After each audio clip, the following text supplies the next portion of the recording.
Time now for sports on 104.7 The Cave. Here's Ned Reynolds. Mike, the intern, Ned Reynolds in the studio. It's a Wednesday morning, and there is going to be some more life in the World Series. The Yankees found a way to really win. It's interesting. If they would have spread out all those runs they got last night over games 1 through 3, they might have won one of those games too.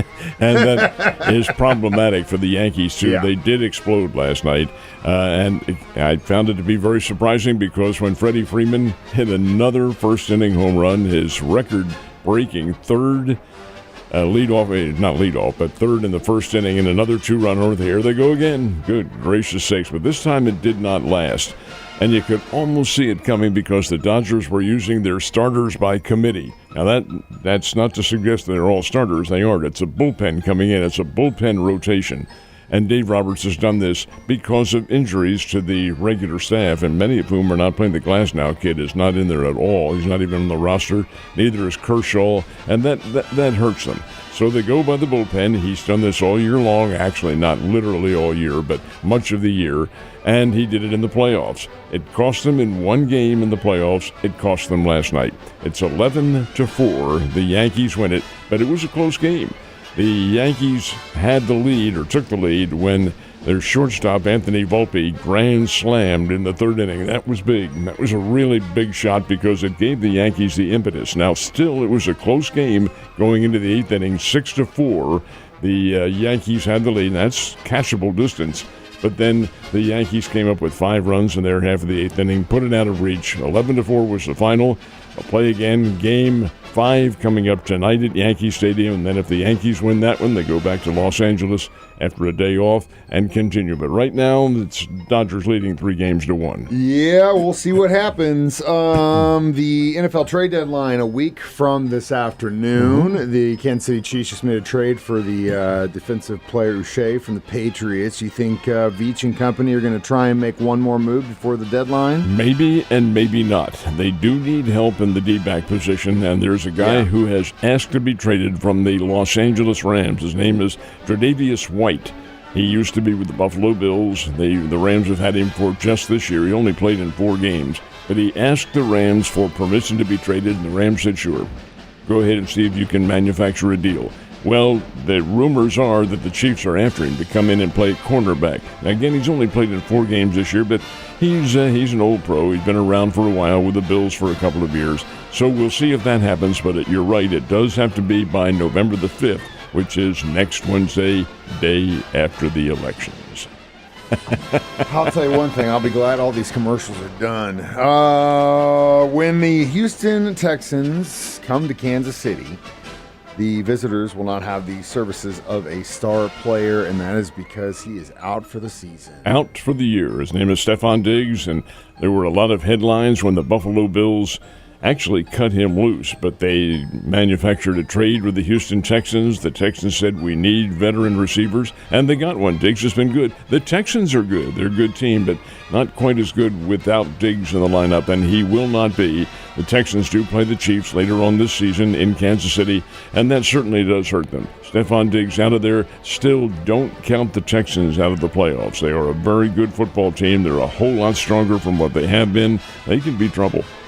Definitely can be, and that's, again, right through that bunch of games we've got literally right on top of each other. So even though the first half of the season for the Chiefs looked tough, it's looking like that last half might be a little tougher. First and only public preseason game for the Missouri State Bears happened last night. Did you get a chance to go? No, I did not. I was not in attendance, but I did keep very close track of the game to know just exactly how it was progressing and so forth and so on. Now, the key is very first public exhibition. They did play a closed-door basketball game that the NCAA does allow last week. Played it down in Texas. But this was the public opener before the season opener, which is next Monday night.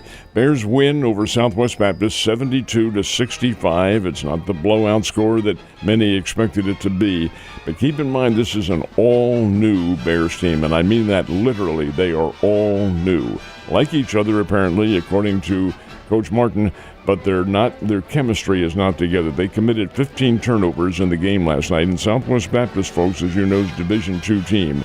But the Bears scored most of their points in the paint.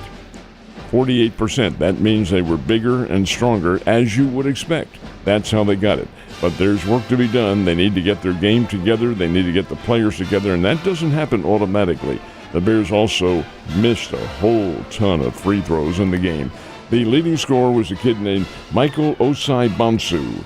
He is a transfer from Vincennes Junior College over in Indiana, native to the Chicago area, and he had 17 for the Bears, who had 3 other players in double figures. That in and of itself is good. 15 turnovers is not. As a matter of fact, Southwest Baptist, of their 65 points, 21 of them came on Bears turnovers or as a result of turnovers. Can't have that. This is a D2 team. The Bears face a very tough D1 team to open up the season. Butler over in Indianapolis, and Butler's big time, folks. So we'll see what happens, but at least in the exhibition game, the Bears get a 72-65 win. Yeah, well, hopefully they start really playing a little bit more closely together. But that'll take some time. Well, hopefully it's happened sooner than later. Missouri football Tigers have the weekend off, right? I do. But we're getting to that point now where we're starting to think postseason for a lot of these college teams. Where do they fit into that puzzle? Well, it's interesting you mention that because it's a different scene now. They're the 12 teams that will go into the national playoffs, and I don't think the Tigers will be considered for that after 2 thumping losses, one to Texas A&M and the other last week to Alabama. You're right, Mizzou does have this week off, then play Oklahoma next week, and Oklahoma's not really good. They're missing a lot of ingredients and have really severe injuries. So the knowledgeable guys who follow this, the pundits, the media, and so forth, has put together a possible bowl game scenario for everybody. And according to the pickers here, the Tigers would end up in the Las Vegas Bowl playing Utah.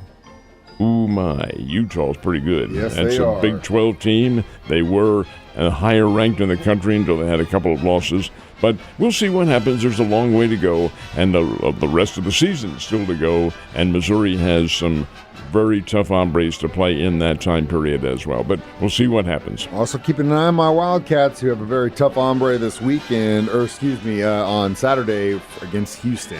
And Houston's having an okay year. They're fair. Not as good as they have been recently. No. Nowhere near. Well, hopefully we can do some damage in Texas, Ned. We are watching the big dance right now between the Dodgers and Yankees. But once that's done, there's going to be a lot of movement in the world of baseball and the free agency. I have to emphasize once it's done, because no trading, no free agency, no nothing can be done until after the World Series. Kind of thought it might end last night, but that's not the case. So what free agents might be leaving the Missouri teams? Well, actually, the Kansas City Royals have more free agent possibilities, potential free agents, than the Cardinals do. Kansas City has 11 potential free agents, and some of them probably will select free agency. Some will stay around, because after all, this is a building Kansas City Royals team. The Cardinals have 6 potential free agents, and I look for at least 5 of those 6 to declare free agency. Goldschmidt will probably be one of them. This is a situation in which the Cardinals are rebuilding as well. See how long it takes. And see how much money it costs, my friend. Ned, you have a wonderful day, and I will see you down the road.